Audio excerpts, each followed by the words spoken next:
Avant de plonger dans cette histoire incroyable, pensez à vous abonner à la chaîne et à activer la cloche. Ici, chaque récit a quelque chose à dire, et vous ne voudrez pas en manquer un seul. Vigile humilie et chasse la propriétaire parce qu'elle est noire. Sans le savoir. À Chicago, la ville du vent et des rêves brisés, un quartier ancien s'animait à nouveau. Jadis déserté, oublié des plans officiels, il était aujourd'hui en pleine transformation, grâce à l'arrivée de nouveaux investisseurs et à l'énergie de ceux qui, comme Clarissa Johnson, y voyaient une opportunité de renaissance. Au cœur de ce quartier, se dressait le Parkview Tower, un imposant immeuble commercial en briques rouges, aux larges fenêtres ornées de moulures délicates. Ce bâtiment n'était pas qu'une simple construction, c'était un symbole, le fruit du travail acharné de plusieurs générations de la famille Johnson. Clarissa, à 42 ans, incarnait la force tranquille. Femme noire, élancée, aux yeux sombres et profonds, elle dégageait une élégance naturelle qui cachait pourtant une combativité à toute épreuve. Chaque matin, elle franchissait le seuil de The Parkview Tower avec la conscience du poids de l'héritage familial.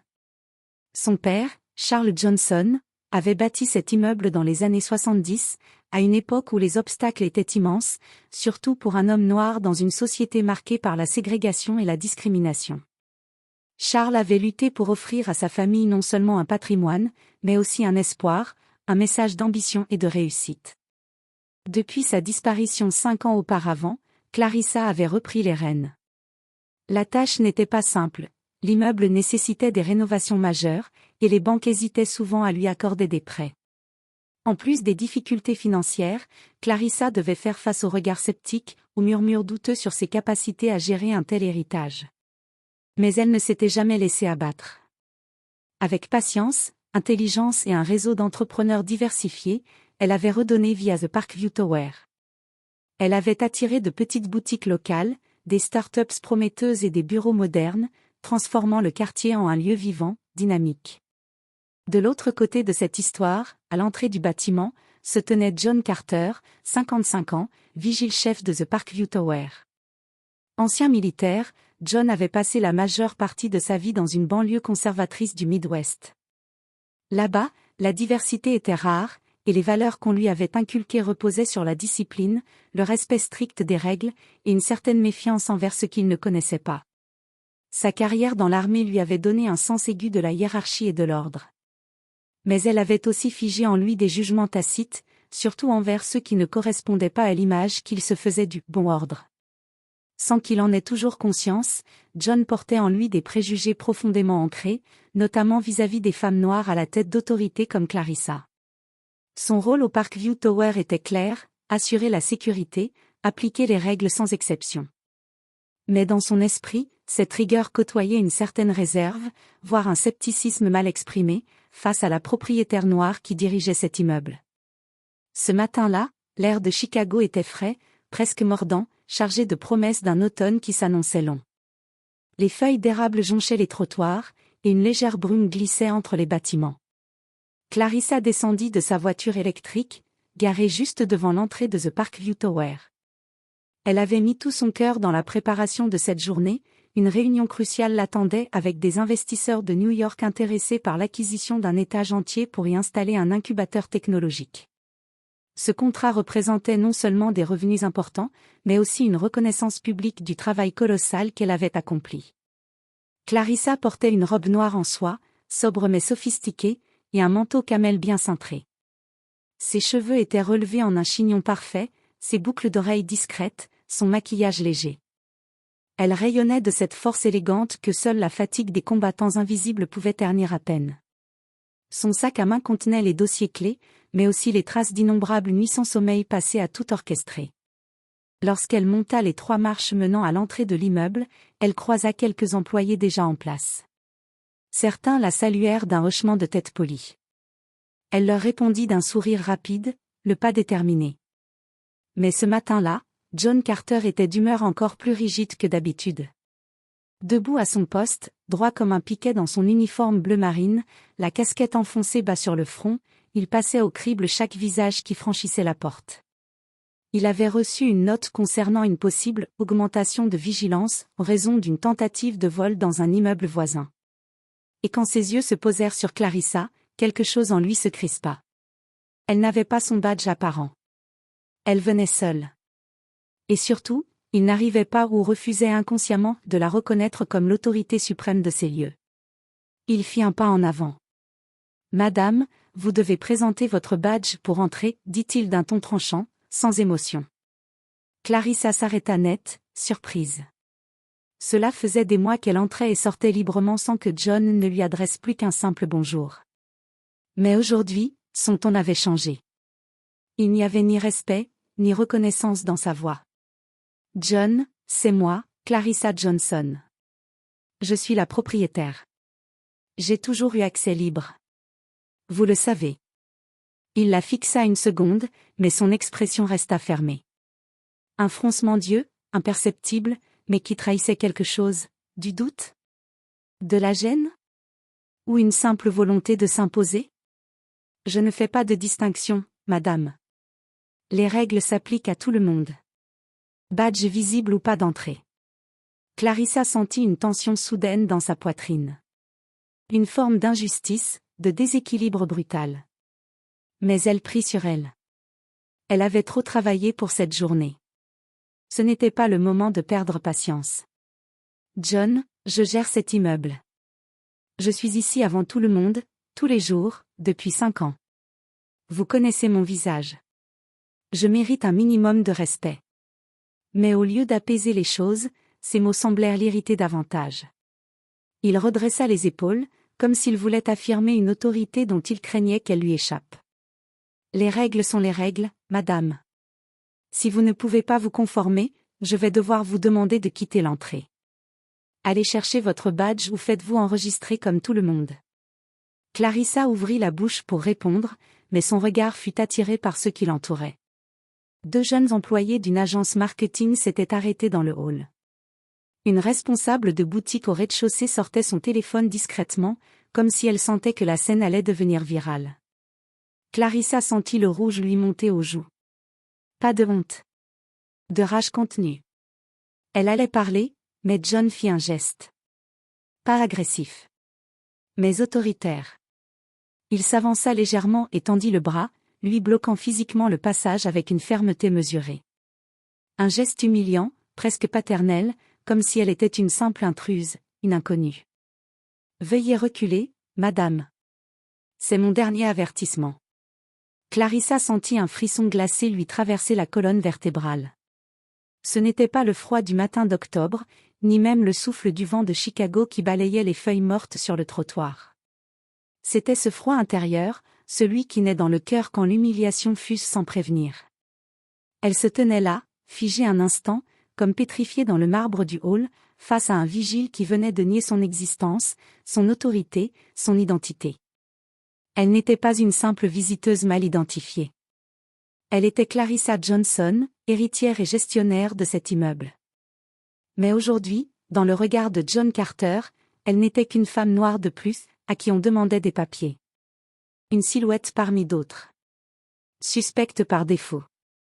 Et autour d'elle, les murmures commencèrent. Un bourdonnement léger d'abord. Des chuchotements. Des souffles retenus.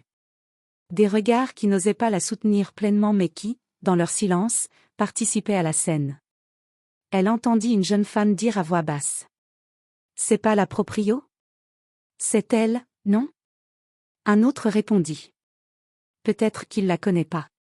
Elle aurait dû porter son badge. » Ces mots, lancés à la volée, tranchèrent comme des lames fines.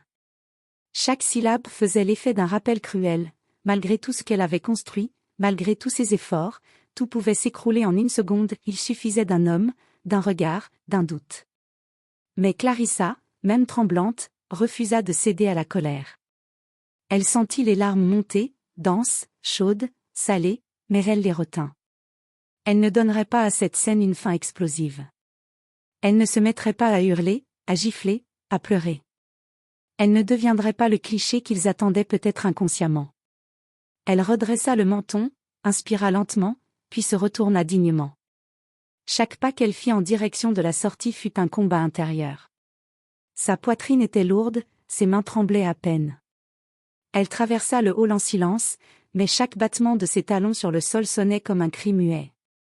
Lorsqu'elle entra chez elle, dans son loft moderne aux murs en briques apparentes, Clarissa ferma la porte lentement derrière elle. Pas de claquement. Juste un clic discret, suivi d'un long silence. Elle resta un instant adossée à la porte, les yeux fixant le vide, figée comme une statue. Puis, enfin, elle lâcha. Les larmes qu'elle avait retenues glissèrent doucement sur ses joues. Aucune plainte ne franchit ses lèvres.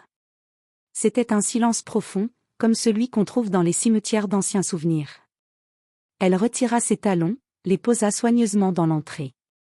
En passant devant le miroir du couloir, elle croisa son propre regard. Elle s'arrêta, longuement. Elle ne vit pas une femme faible, mais une femme fatiguée. Fatiguée d'exister en devant constamment prouver qu'elle avait le droit d'exister là où elle se trouvait. Elle s'assit dans son canapé, toujours droite, les genoux croisés, les mains posées l'une sur l'autre. Devant elle, les dossiers des investisseurs étaient là, sur la table. Oublié. Inutile. Son téléphone vibrait, plusieurs appels manqués, probablement son assistante qui se demandait où elle était passée. Mais elle n'y répondit pas. Les souvenirs affluèrent, comme un torrent trop longtemps contenu. Elle se revit à 14 ans, lorsqu'un surveillant l'avait accusée d'avoir triché à un examen, simplement parce qu'elle avait eu une meilleure note que prévu. Elle se revit à 22 ans, refusée à un entretien sans même avoir pu parler, son nom, trop exotique sur le CV, disait-on. Elle se revit, à 30 ans, devant un banquier qui lui demandait si son mari allait co-signer le prêt, alors même qu'elle avait bâti son entreprise seule. Cette scène, ce matin, n'était pas isolée. C'était une énième variation du même combat. Un combat silencieux, insidieux, contre ce regard qui doute, qui classe, qui soupçonne. Mais Clarissa n'était pas une victime. Elle était une combattante. Elle savait, dans le fond d'elle-même, que se laisser guider par la colère serait une erreur. Elle savait aussi que John Carter n'était pas seulement un homme rigide, c'était un miroir, une illustration du système, de ses travers, de ses angles morts. Alors, au bout de 2 heures de silence, elle prit une profonde inspiration. Elle alluma son ordinateur. Et elle commença à écrire. Non pas une plainte. Pas encore. Mais une note d'observation. Elle retraça les faits, heure par heure, mot pour mot. Elle cita les témoins, les regards, les mots exacts. Elle répertoria tout, comme une enquêtrice qui refuse que la vérité soit déformée. Puis elle écrivit une question au bas de la page. Comment transformer une blessure en levier de changement? Et à ce moment précis, Clarissa Johnson reprit le contrôle de son histoire. Le lendemain matin, le ciel de Chicago était bas, chargé d'une pluie fine et constante. Clarissa arriva plus tôt que d'habitude à The Parkview Tower.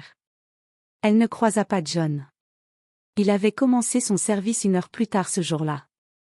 Dans la salle de réunion 403, au 4e étage, les membres de son équipe étaient réunis autour d'une longue table en chêne clair. L'atmosphère était feutrée, professionnelle, mais une tension sourde flottait dans l'air. Clarissa, droite, un dossier en cuir noir à la main, prit la parole sans détour. Je dois vous parler d'un incident grave survenu hier matin. Il ne s'agit pas seulement d'une interaction malheureuse. C'est une alerte sur un problème bien plus profond. Ses yeux balayèrent la salle. Tous écoutaient. Certains baissèrent les yeux, d'autres hochèrent la tête en silence. Elle raconta. Les mots étaient précis, contrôlés. Pas d'exagération, pas de pathos, mais une douleur contenue. Elle parla de l'humiliation. Du regard de John. De la foule silencieuse. De ce que cela représentait pour une femme noire propriétaire, traitée comme une intruse dans son propre bâtiment. Assis à sa droite, Mark Stevens, son directeur financier, un homme blanc d'une 50aine d'années, posa son stylo. D'un tempérament posé et rationnel, Mark était un allié discret mais solide, l'un des premiers à avoir cru au projet de Clarissa. Il leva les yeux vers elle, sincèrement choqué. Tu veux dire que John ne t'a pas reconnu? Ou qu'il a, délibérément ignoré qui tu étais? Je crois que c'est pire, Mark. Il a vu une femme noire sans badge. Et cela a suffi. Un silence pesant suivit ces mots. Après un moment, Mark se redressa. Alors il est temps qu'on fasse quelque chose. Pas dans 6 mois. Pas avec des excuses génériques. Maintenant. Clarissa hocha la tête. Je veux le rencontrer. Face à face. Je ne veux pas le blesser, ni l'humilier à mon tour. Mais je veux qu'il m'écoute. Et je veux qu'il comprenne. L'après-midi même, dans une petite salle vitrée du rez-de-chaussée, une rencontre fut organisée entre Clarissa, Mark et John. John entra le premier. Il s'assit lentement, l'air tendu, la mâchoire serrée, les mains croisées sur la table comme s'il attendait un interrogatoire militaire. Clarissa arriva, calme, maîtrisée, le regard direct. Elle s'assit face à lui. Mark resta en retrait, observateur neutre mais vigilant. Clarissa commença, sa voix posée, sans trembler. « John, je veux que tu saches que je ne viens pas ici pour t'accuser avec colère. Je viens pour dire ce que j'ai ressenti. Et pour te demander d'écouter. » John resta silencieux. Il l'écoutait, mais avec cette raideur propre aux hommes qui ont été élevés à ne pas plier. « Je ne suis pas une étrangère. Je suis la propriétaire de ce bâtiment. J'y ai mis toute mon énergie, mon argent, mes nuits blanches. Et hier, tu m'as fait sentir que je n'avais pas ma place ici. Que je n'étais pas digne de passer cette porte. Tu ne m'as pas vu, John. Pas vraiment. » John soupira doucement. Il serra les dents.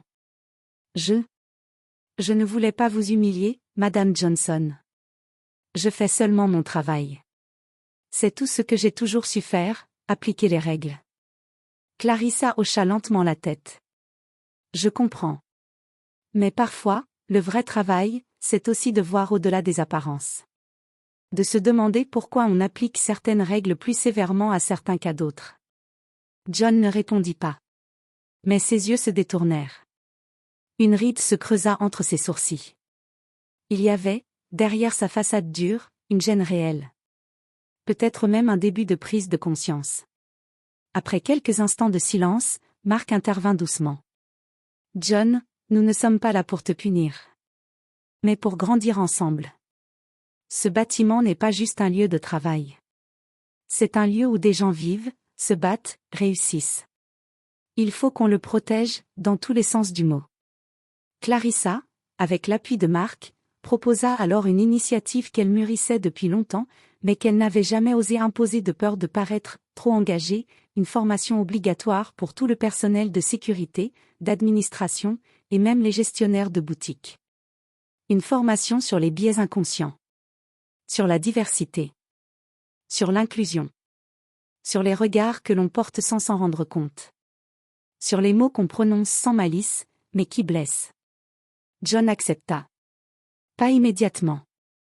Il resta silencieux pendant 2 jours. Puis, après avoir lu les témoignages de certains employés et locataires dont plusieurs personnes racisées avaient confié, anonymement, avoir déjà ressenti des soupçons injustifiés ou des regards pesants, il se rendit à la première session. Au début, John écoutait sans écouter. Il croisait les bras. Regardait par la fenêtre. Se sentait visé. Mis à nu. Mais une vidéo le bouleversa. Un enregistrement d'un agent de sécurité dans une autre ville, qui s'était excusé publiquement après avoir arrêté une mère noire et son enfant, croyant qu'il volait alors qu'il venait d'emménager. John vit son propre reflet dans cet homme. Peu à peu, il commença à parler. À poser des questions. À douter de ses automatismes. À reconnaître qu'il avait grandi dans un environnement où certaines idées étaient normales, mais profondément injustes. Et à la fin de la formation, il écrivit une courte lettre à Clarissa. Je croyais protéger cet immeuble en me méfiant. Je réalise aujourd'hui que je le rendais hostile. Merci de ne pas m'avoir renvoyé. Merci de m'avoir réveillé. John Carter. Au fil des semaines, une transformation subtile mais puissante s'opéra dans les murs de The Parkview Tower. Clarissa, fidèle à sa démarche calme et réfléchie, choisit de ne pas faire de John un ennemi, mais une opportunité de changement. Elle croyait fermement que les erreurs, lorsqu'elles étaient reconnues, pouvaient devenir des points de départ vers la croissance. John, de son côté, n'était pas habitué à remettre en question ses réflexes.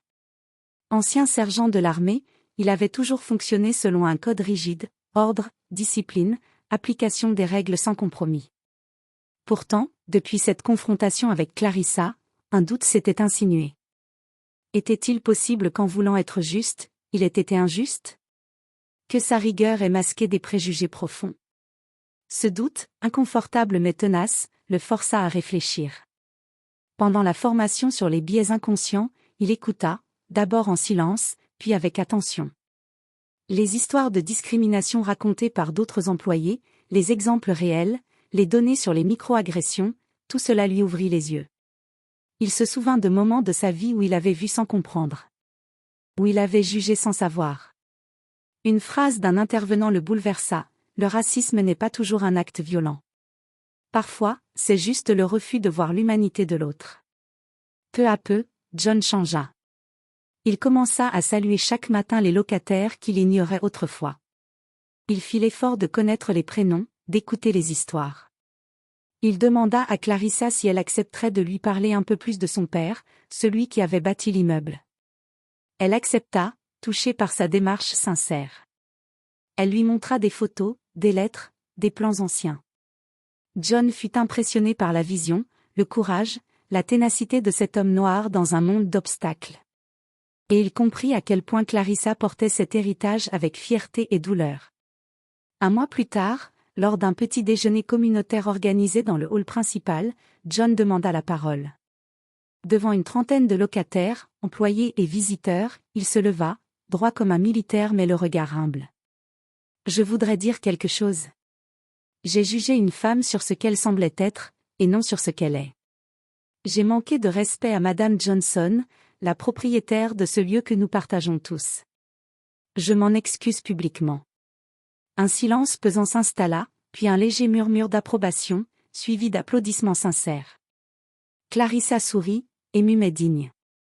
Elle ne cherchait pas l'humiliation ou la vengeance, seulement la reconnaissance du tort subi, et cette reconnaissance était là, dans les mots de John, dans le regard des gens, dans les larmes discrètes d'une jeune femme noire au fond de la salle. Dès lors, The Parkview Tower ne fut plus simplement un immeuble. Il devint un symbole. Un exemple de ce que peut devenir un lieu lorsqu'il est guidé par la justice, la compassion et l'écoute. Des associations de quartier demandèrent à Clarissa de venir partager son expérience.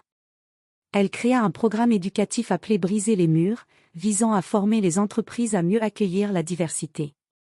Quant à John, il devint un mentor pour les nouveaux agents de sécurité.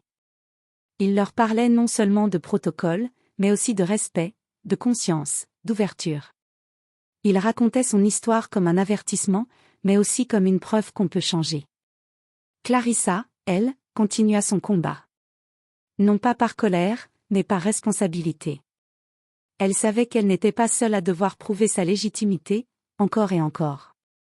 Chaque jour, des femmes et des hommes comme elle se battaient pour être vues, entendues, respectées. Alors elle parla pour eux aussi. Elle se battit pour eux aussi. Et dans le hall de The Parkview Tower, désormais orné d'un grand tableau honorant son père, une petite plaque fut installée. Ce lieu est le fruit de la résilience. Qu'il soit un exemple de dignité et d'unité.